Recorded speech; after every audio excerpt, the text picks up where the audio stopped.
Vale, en el tema 5, que es el último tema que vamos a ver, de lo que vamos a hablar es de semántica y lexicología. En realidad no importa que recordéis que es semántica y que es lexicología, pero semántica sería la parte de la lingüística que se ocupa del significado de las palabras y lexicología sería la parte de la lingüística que se ocupa del diccionario, de las palabras que están en el diccionario, que son dos cosas diferentes, ¿eh? Una cosa es el significado de las palabras, el origen del léxico del castellano es otra cosa, entonces son dos cuestiones diferentes, pero bueno, en esta pregunta está todo un poco mezclado y entonces vais a ver que vamos a hablar de conceptos como palabras sinónimas y antónimas, vamos a hablar también de cuál es el origen del léxico del castellano, vamos a hablar también de cómo el léxico del castellano se construye, no a partir de diferentes morfemas, que lo habíamos visto en el apartado de morfología, sino con las aportaciones de diferentes lenguas. Vamos a hablar, por supuesto, del inglés, que es la lengua que hoy en día aporta más léxico al castellano y a todas las lenguas del mundo. Después vamos a hablar, porque también está en este tema, de los recursos literarios, de los principales recursos literarios, porque también cada año en el examen hay una o dos preguntas de recursos literarios, de metáfora, hipérbole, etc. Además, este año, por primera vez, en el temario están acotados. Otros años eran principales figuras, pero este año han hecho una lista de las figuras que pueden preguntar, ¿eh? Entonces es mucho más fácil. Y después también, si os fijáis, he añadido un apartado, que es el apartado de la variedad lingüística. ¿Por qué he añadido este apartado? No está en el temario, pero algún año han preguntado por el argot, por ejemplo, o por variedades dialectales. El año pasado sí que preguntaron por el estándar. Entonces, dentro del apartado de variedades, aunque yo en el primer tema ya os hablé un poco del estándar y del registro culto, voy a repasar eso porque, repito, aunque no esté en el temario, algún año lo han preguntado. Por tanto, yo lo meto en este último apartado, pues un poco, este tema va a ser un poco de batiburrillo, porque es verdad que son dos cuestiones diferentes o tres cuestiones diferentes, pero bueno, ya para dejarlo ya todo cerrado. Veréis que es un tema muy fácil, sobre todo cuando venimos de sintaxis, y además es un tema, pues eso, muy interesante por muchas cosas que os voy a contar, que son curiosidades de la lengua, ¿eh? Cuando hablamos de la lengua, pensad que partimos de que la lengua es la manifestación del lenguaje. Recordáis que habíamos hablado de que el lenguaje es la capacidad innata que tenemos para comunicarnos, pero que luego ese lenguaje se manifiesta en diferentes lenguas y que esas lenguas están formadas por un conjunto de signos lingüísticos diferentes. El conjunto de los signos lingüísticos del catalán no es el mismo que el del alemán, que el del castellano, que el del inglés. Pero el concepto de signo lingüístico sí que es igual para todas las lenguas. Un lingüista suizo, a principios del siglo XX, en concreto en el año 1916, definió la teoría del signo lingüístico y explicó que el signo lingüístico tiene dos partes. Está formado por lo que él llamó el significante y por lo que él llamó el significado. ¿Qué sería el significante del signo lingüístico? La sucesión de fonemas, o mejor dicho, la sucesión de sonidos que nosotros percibimos o la sucesión de grafías que nosotros vemos escritas y que nos remite al significado de ese signo lingüístico. Es decir, en el caso de la palabra mesa, el significante sería M-E-S-A, mesa. Mientras que el significado sería la idea mental que se representa en nuestra mente, idea mental en nuestra mente, perdón la redundancia, la idea que se representa en nuestra mente cuando nosotros leemos la palabra mesa o cuando nosotros escuchamos la palabra mesa, ¿sí? ¿Por qué os cuento esto del significante y del significado? Porque vais a ver que cuando hablemos de sinónimos, os voy a decir, son palabras que tienen el mismo significado pero diferente significante. Cuando hablemos de homonimia voy a hablar de otra cosa, cuando hablemos de palabras homófobas o homógrafas, y cuando han preguntado alguna vez por sinónimos en el examen, a veces han utilizado los términos significante y significado. Por tanto, tenéis que saber que eso hace referencia al signo lingüístico y, como os he dicho, el significante sería los elementos que nosotros utilizamos para expresar esa palabra, ese signo lingüístico, mientras el significado sería la idea mental, es decir, el contenido que nosotros asociamos a esa serie de elementos, ¿eh? La relación entre el significante y el significado es completamente arbitraria. ¿Por qué esto se llama mesa y no se llama zapato? Bueno, pues porque en algún momento los hablantes del latín se pusieron de acuerdo en que esto se iba a llamar de una manera determinada y nosotros lo hemos heredado. Pero si hubiera un tipo de relación directa entre significante y significado, en todas las lenguas del mundo los objetos se llamarían de la misma manera, y no es así. Es algo completamente arbitrario, ¿eh? La relación entre ambos es arbitraria. Aquí tenéis un vídeo en el que se explica muy bien la teoría del sinónimo, ¿eh? Mirad, cuando hablamos de una palabra, también tenemos que tener en cuenta que en toda palabra nos podemos encontrar con dos tipos de significados. Una cosa es el significado denotativo y otra cosa es el significado connotativo. Tenéis aquí un ejemplo y es un ejemplo muy gráfico. Cuando vosotros tenéis esto es un borrego. Y eso es el significado denotativo de la palabra borrego. Eso es lo que significa la palabra borrego, de forma objetiva. Sin embargo, si yo digo, piensa, no seas un borrego, evidentemente no me estoy refiriendo al significado literal de la palabra, sino que estoy añadiendo el valor connotativo que en este caso para nosotros tiene la palabra borrego. Por tanto, cuando hablamos de denotación, si yo digo 2 más 2 son 4, estoy utilizando el lenguaje de forma denotativa. Si yo digo la mesa es rectangular, el lenguaje de forma denotativa. Pero si yo digo, yo qué sé, hoy la tierra y los cielos me sonríen, estoy utilizando el lenguaje de forma connotativa. Porque al valor de las palabras le estoy añadiendo un valor que es un valor subjetivo. Como os podéis imaginar, eso es lo que hace que las palabras tengan un sentido figurado, pero también es la base de la literatura y sobre todo de la poesía. No utilizar el lenguaje en sentido recto, sino utilizar el lenguaje en sentido desviado o figurado, es decir, utilizando los valores connotativos. Esto que os explico de denotación y connotación se ve muy bien, por ejemplo, con los colores. Cuando nosotros, por ejemplo, al negro le asociamos un valor determinado que es el valor del luto. El color negro, que es...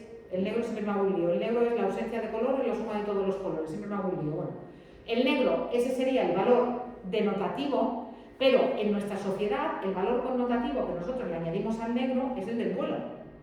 El verde para nosotros es la esperanza. El blanco para nosotros es la pureza. Pero las viudas hindúes se visten de blanco, no se visten de negro. Por tanto, al valor objetivo o denotativo de los colores, diferentes culturas le añaden valores connotativos. Pues lo mismo pasa con las palabras, ¿eh? Pensad en lo de borrego, porque eso es importante para entender la diferencia justamente entre esas dos cosas, ¿eh? Aquí tenéis otro ejemplo, ¿vale? Bien. Entonces, todo esto es la base de la que partimos para después ver los diferentes tipos de relación que se establecen entre las palabras. Y hay un tipo de relación que vosotros ya conocéis, porque además es algo que siempre preguntan el día del examen, que es la de los sinónimos.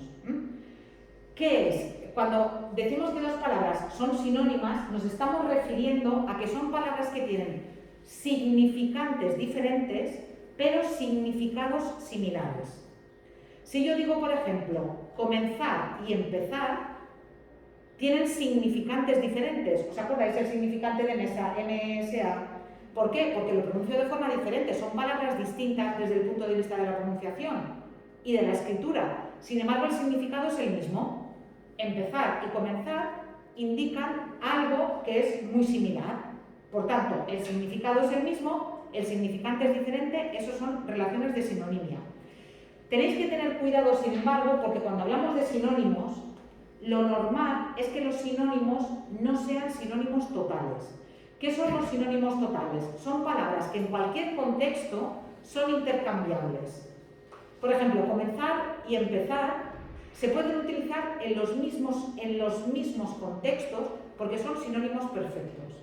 Pero eso no es lo normal. Lo normal es que los sinónimos sean sinónimos parciales, que no en todos los contextos pueda utilizar el mismo sinónimo. Fijaos, por ejemplo, vivir y residir.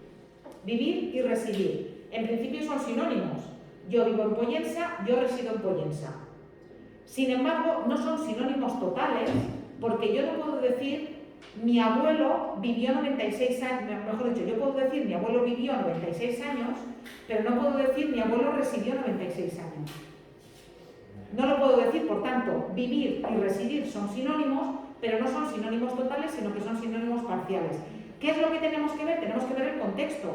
Por eso yo os insisto tanto en que la primera pregunta del examen, en la primera parte del examen, que siempre os ponen 2 preguntas de sinónimos, una para cada texto, por eso os insisto tanto en que miréis bien el contexto, porque las 2 palabras que os dan como opción para cambiar tienen que ser palabras que funcionen en ese contexto.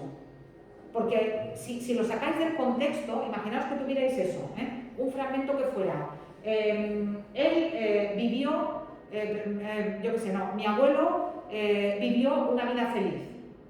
Y os ponen un sinónimo que fuera residió. Tenéis que tener cuidado porque en ese contexto no es sinónimo. Porque no puedo decir mi abuelo residió una vida feliz. Mi abuelo vivió una vida feliz. Y por eso tenéis los textos y por eso tenéis que mirar siempre los sinónimos en contexto. ¿Sí? ¿Qué es lo más habitual en castellano? Lo más habitual en castellano, naturalmente, es la sinonimia parcial. Es verdad que hay palabras, como os he dicho, comenzar y empezar, que son sinónimos perfectos. Pero fijaos, ya entre comenzar e iniciar, ya la sinonimia ya no es perfecta. Porque yo en mi casa puedo decir ya he comenzado a comer, pero no puedo decir ya he iniciado a comer. Entonces parecen sinónimos perfectos, pero al final no lo son. Tenéis que mirarlos en contexto, siempre. ¿Qué es la antonimia? Vale, pues la antonimia sería el tipo de relación que se establece entre 2 palabras que tienen significados opuestos. Alto, bajo, caro, barato, vender, comprar, enorme, enano, frío, calor. Nunca han preguntado por los tipos de antónimos. Esto que yo os explico aquí no lo han preguntado nunca. ¿Lo podrían preguntar? Bueno, lo podrían preguntar, pero no lo han preguntado nunca. ¿A qué me refiero con los tipos de antónimos? Normalmente en antonimia se distinguen 3 tipos de relación. Antónimos graduales, son estos que en medio permiten una gradación. Por ejemplo, entre gigantesco y diminuto hay una gradación, porque puede ser grande, puede ser pequeño, puede ser mediano, puede ser enano, hay una gradación. Entre caliente y frío hay una gradación porque puede ser templado. Entonces, esos serían antónimos graduales. Antónimos complementarios son una cosa o la otra. Cuando hablo de antónimos complementarios es porque no es posible ser las 2 cosas a la vez. Me refiero, o la puerta está abierta o está cerrada. O estás vivo o estás muerto. Lo de medio muerto es una metáfora. O estás soltero o estás casado. ¿Sí? Entonces, esos serían antónimos complementarios. ¿Qué serían, por otra parte, los antónimos recíprocos? Los que una cosa implica a la otra. No es que tú seas una cosa o la otra, sino que una cosa implica a la otra. Yo no fui tía hasta que no tuve un sobrino. Yo no seré madre porque no tengo un hijo, ni lo voy a tener. No, por tanto, ese tipo de relación no la voy a establecer nunca. Si alguien compra es porque alguien vende. Si alguien enseña, ¿sí? Es porque alguien aprende. ¿Vale? En ese caso nos encontraríamos con antónimos recíprocos. Ya os lo he explicado y ya lo podéis olvidar porque no lo han preguntado nunca. Han preguntado por antónimos, pero no han preguntado por los tipos de relación. Pero yo lo explico just in case. ¿Sí? Venga, monosemia, polisemia y homonimia. Que esto sí que lo preguntan, A ver, ¿qué son las palabras monosémicas? Las palabras monosémicas son las menos del diccionario. Cuando vosotros vais al diccionario, vosotros veis que buscáis el significado de una palabra, por ejemplo, la palabra banco, y veis que tenéis un montón de acepciones, es decir, un montón de significados de la palabra banco. ¿Por qué? Porque la palabra banco es una palabra polisémica, tiene muchos significados. Poli, muchos, semas, significados. ¿Qué sería entonces una palabra monosémica? Una palabra que solo tiene un significado. Una palabra que cuando vosotros vais y abrís el diccionario solamente significa una cosa. Repito, en castellano, yo creo que en todas las lenguas del mundo hay muchísimas más palabras polisémicas que monosémicas. Serían palabras monosémicas, por ejemplo, muchas palabras del lenguaje médico. ¿Por qué? Pues porque imaginaos que el médico dice, uy, tiene apendicitis, y apendicitis puede ser desde que se te ha caído el pelo hasta que tienes dolor de barriga, pasando porque te has hecho un esguince. Claro, teníamos un problema. Por tanto, normalmente los términos técnicos y científicos tienen un solo significado. Son palabras monosémicas. Pero, por ejemplo, los días de la semana también son palabras monosémicas. Lunes es lunes, no es otra cosa. Pero ya os digo que lo normal es que las palabras sean polisémicas, es decir, que tengan diferentes significados. Cuando las palabras son polisémicas, en el diccionario están en una sola entrada. Y normalmente una palabra es polisémica porque hay algún tipo de relación que en algún momento se ha establecido entre los diferentes significados de la palabra. Tenéis aquí un ejemplo. Si buscáis la palabra clave en el diccionario, vais a ver que os da diferentes acepciones. La clave del problema, la clave de la caja fuerte, la clave del arco, la clave de sol. Pero en realidad todo viene de la misma palabra latina que significaba llave. La llave de sol es la que te abre el pentagrama, la clave del problema la que te abre el núcleo del problema, la clave de la caja fuerte la que te abre la clave del arco. Por tanto, en el fondo todas esas palabras tienen un tipo de relación y nosotros vemos que vienen de la misma palabra y que en realidad hay algún tipo de relación entre ellas y por tanto serían palabras polisémicas.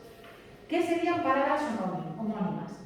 Las palabras homónimas se pueden confundir con las palabras polisémicas, pero no son palabras polisémicas. Y en el diccionario están en dos sitios diferentes. ¿Qué son las palabras homónimas? Son dos palabras que vienen de sitios completamente diferentes, que tienen por tanto dos entradas diferentes en el diccionario, pero que han dado en el mismo significante.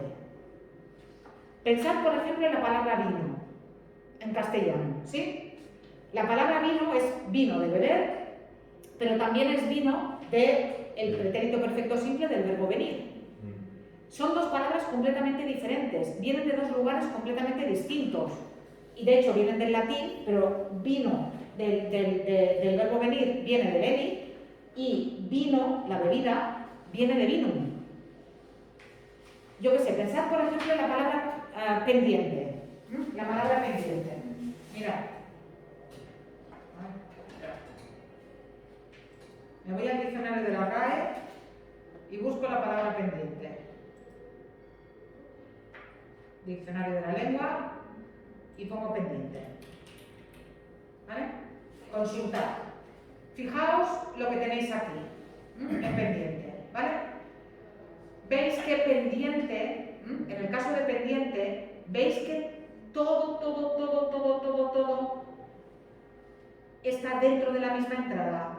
¿Lo veis? ¿Veis que está dentro de la misma entrada? Lo he dicho bien. La misma acepción. Fijaos que parece que en realidad el pendiente sí, no tiene nada que ver con algo que está inclinado o en declive, pero sí, porque al final esto cuelga también. Sí, lo veis, por tanto, veis que es la misma palabra, que es la misma entrada. Vale, pues por ejemplo, esa sería por tanto una palabra polisémica, no serían dos palabras homónimas. Cólera. Sí, lo he dicho bien, bueno, porque pongo aquí cólera, voy a ponerlo aquí. Cólera. Consultar. ¿Veis cólera 1 y cólera 2? ¿Sí? Efectivamente. Dos significados diferentes, no, dos palabras diferentes. Por tanto, palabras homónimas. Palabras homónimas. ¿Lo veis? Dentro de este significado de cólera tenéis diferentes acepciones. Por tanto, cólera es una palabra polisémica, pero a la vez nos encontramos con dos cóleras diferentes, por tanto, palabras homónimas. Repito, si queréis saber o si queréis tener un ejemplo más claro de palabra homónima, pensad en vino. Claro, ¿qué pasa? Que vino del verbo venir en el diccionario no lo vais a encontrar, porque en el diccionario solamente vais a encontrar venir, no vino, vais a encontrar solamente el vino de beber. Pero pensad en eso, son dos palabras que vienen de dos lugares completamente diferentes, pero que han ido a dar en el mismo significante, es decir, se escriben igual, pero tienen una diferencia de significado, no tienen nada que ver porque vienen de dos sitios diferentes.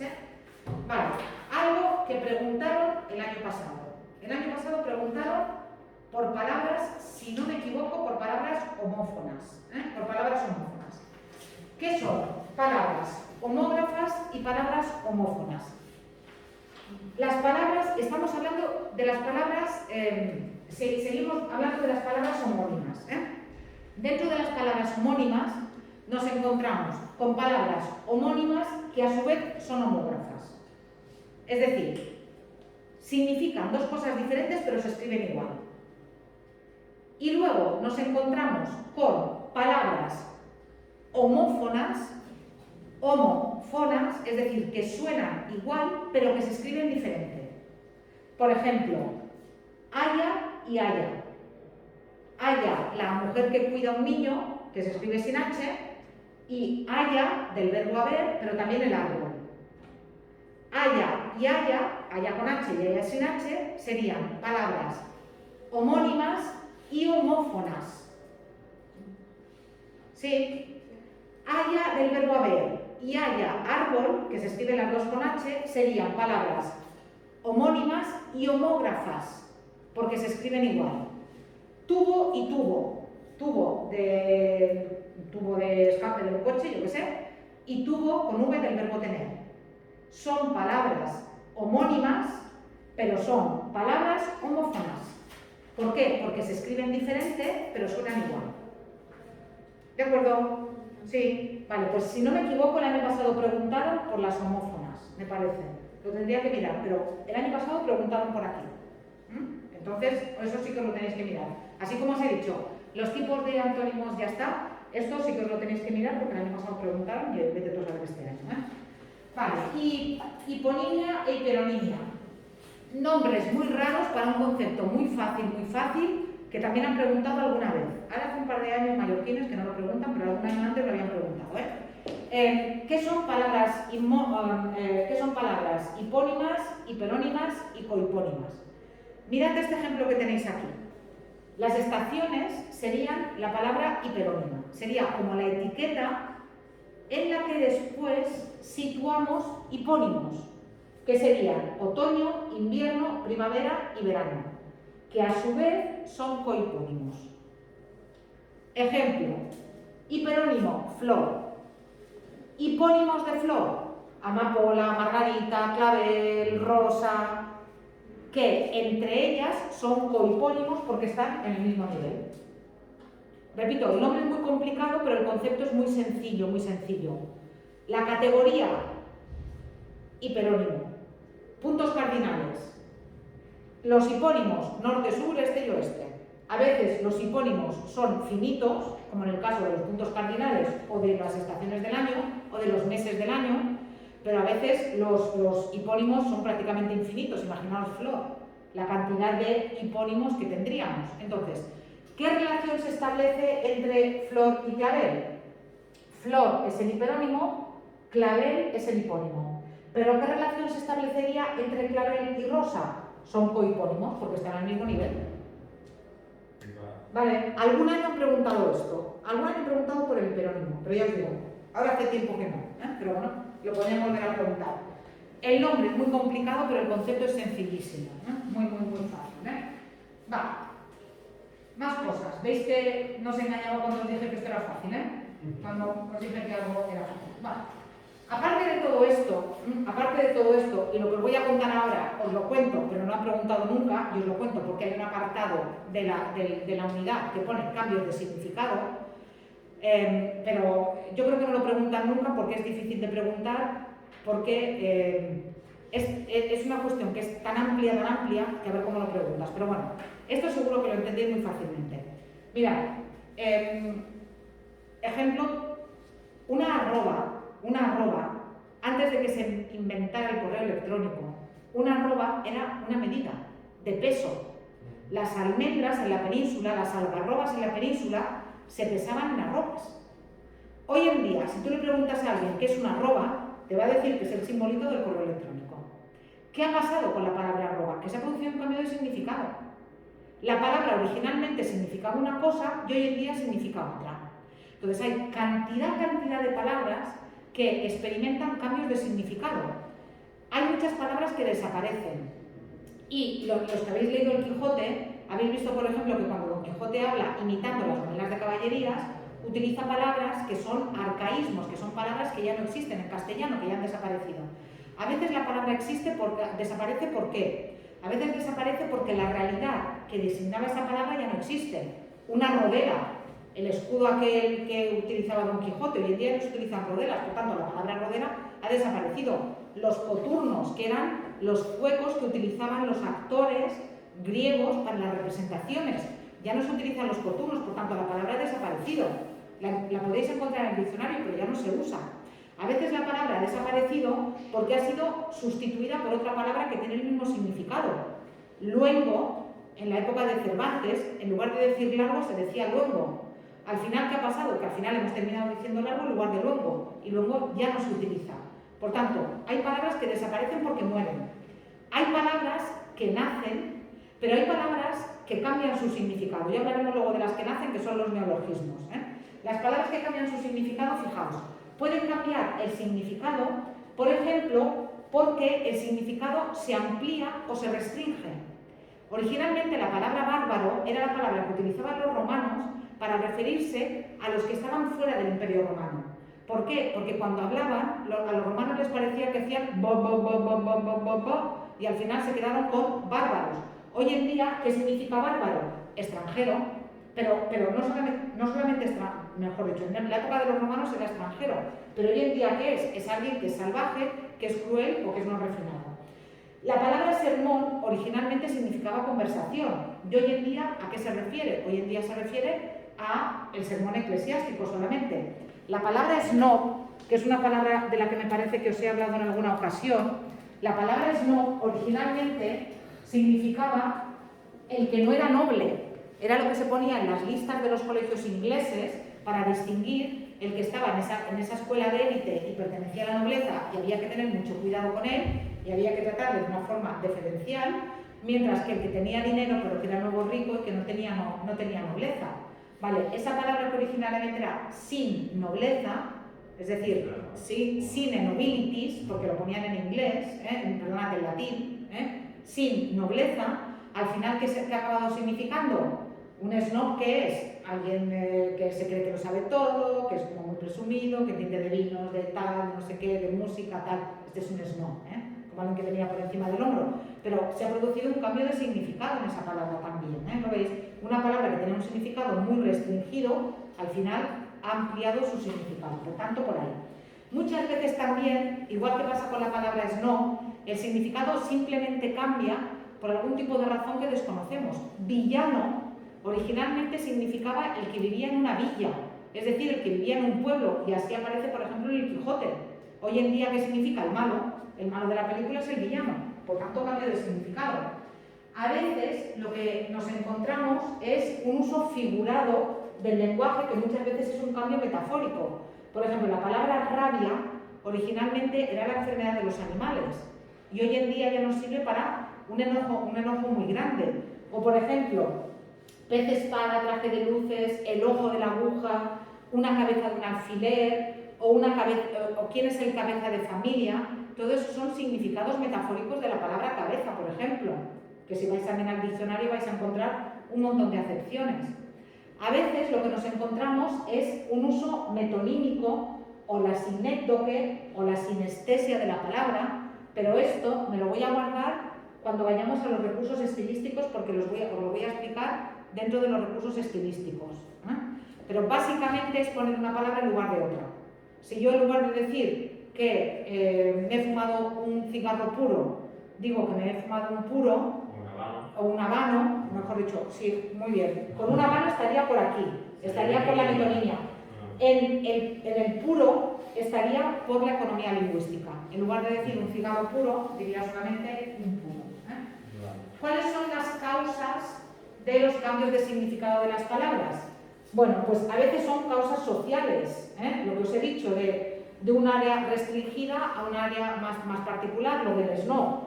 A veces es simplemente porque la palabra ha desaparecido, y aquí tenéis la definición de arcaísmo a la que me he referido antes. A veces las palabras cambian por causa fonética.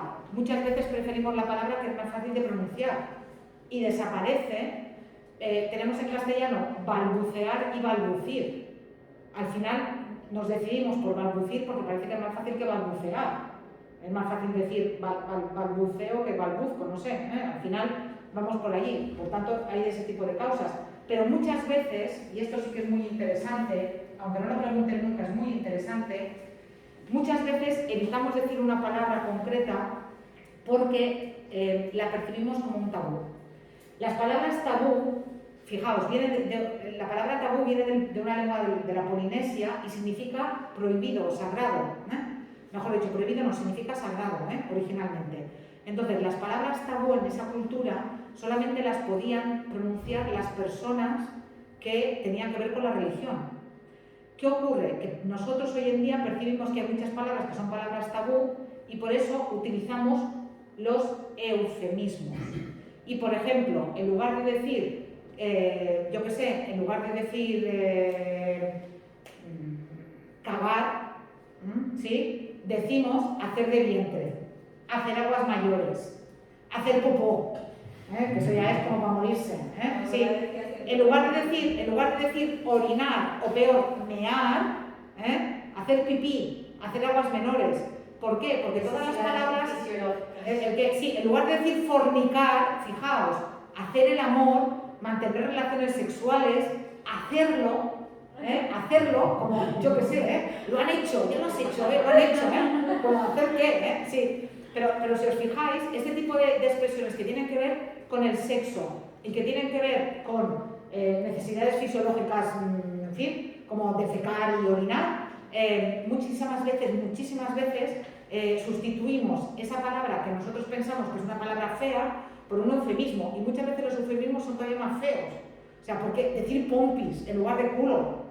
Hay gente que dice pompis, ¿de verdad? Pompis. Y ya no os digo la cantidad de palabras que se utilizan para el pene y para la vulva. O sea, podéis imaginar, podéis pensar, yo qué sé, la cotorrita. Sí. Eso era palabra cuando tu profesora decía, dime qué cotorrita. Es otra cosa. Pero no estamos hablando de eso. Y todavía es peor cuando utilizamos o cuando se utiliza el eufemismo para suavizar la realidad. No es lo mismo decir que has despedido masivamente a la gente, ¿sí? No es lo mismo un despido masivo que una regulación de empleo. Regulación de empleo parece que recolocas a la gente. No. Si hay una si estás haciendo una regulación de empleo, lo que estás haciendo normalmente es despedir a un montón de gente. Fijaos, hay que tener cuidado. No son lo mismo daños colaterales que muertos civiles o que víctimas civiles. Parece que tú dices se han producido daños colaterales. ¿Qué pasa? ¿Que se ha muerto menos gente porque sean daños colaterales? Mirad ahora lo que está haciendo Rusia. Dentro de Rusia, no dice que están en guerra con Ucrania. Dice que están haciendo una intervención militar en Ucrania. Que parece que no es una guerra. Una intervención es una guerra.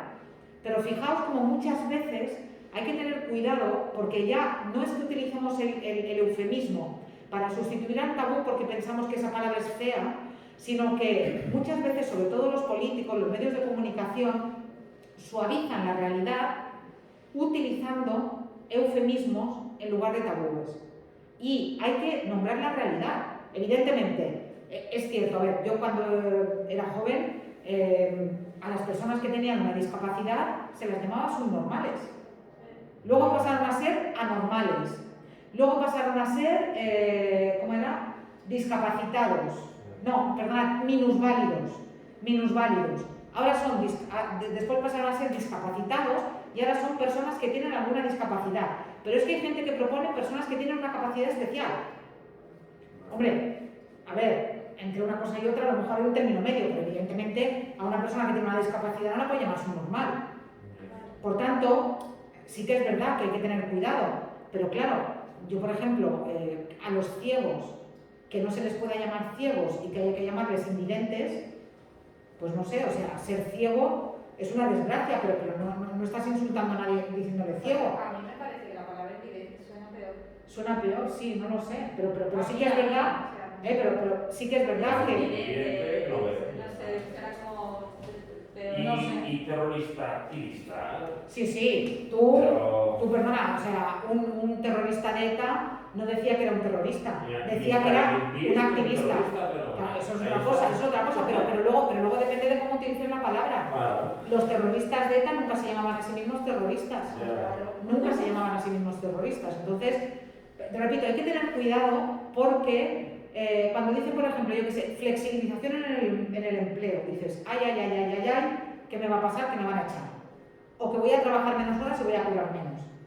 Flexibilización en el empleo no es que vas a tener mejores condiciones. Entonces, hay que tener mucho cuidado porque muchas veces utilizamos el lenguaje de tal palabra que lo vaciamos de significado. Repito, esto no lo han preguntado nunca, pero a mí me parece que es una cuestión muy interesante y sobre la que habría que reflexionar. Claro, todos estos cambios, evidentemente, responden a la realidad. Muchas veces son simplemente una moda. Muchas veces los jóvenes utilizan un tipo de lenguaje y ahora es muy divertido porque, yo qué sé, en los 80 era cantidubi-dubi-dubi, cantidubi, hoy te lo pasado bien cantidubi y ahora dices, esto no puede ser más antiguo. O sea, antes, oye, eres un carroza. Hoy en día nadie utiliza la palabra carroza en ese sentido. Uy, este es un picaflor. Ya tampoco se utilizan, son palabras que han pasado de moda. Y hay que tener mucho cuidado a la hora de meterlas en el diccionario, porque una vez las has metido en el diccionario, como luego dejen de usarse, hay que tener cuidado. Pero sí que es verdad que las palabras, pues como os he dicho, nacen, crecen, se desarrollan y a veces cambian de significado y otras veces directamente mueren porque el lenguaje no las necesita. Entonces, y claro, evidentemente, los jóvenes utilizan muchísimas palabras que son muy modernas. Yo ahora, yo qué sé, escucho, por ejemplo, es su crush, su crush. No, es amor platónico. Es amor platónico. Y tú dices, ¿su qué? Sí. ¿Su qué? O por ejemplo, yo me acuerdo, la primera vez que vi esto. La primera vez que vi esto en una revista. La primera vez que vi esto en una revista dije, ¿qué es esto? ¿Sadomaso? ¿Esto qué es? Little Black Dress. El vestidito negro corto, que se supone que todas las mujeres tenemos que tener en el armario, porque si no, no somos mujeres femeninas, ¿no? Vale. En una revista, en lugar de decir el vestidito negro o el vestido negro corto, no. Todas tenemos que tener en nuestro armario, de fondo de armario, un LBD. Y yo de verdad pensaba que era algo para hacer sadomaso.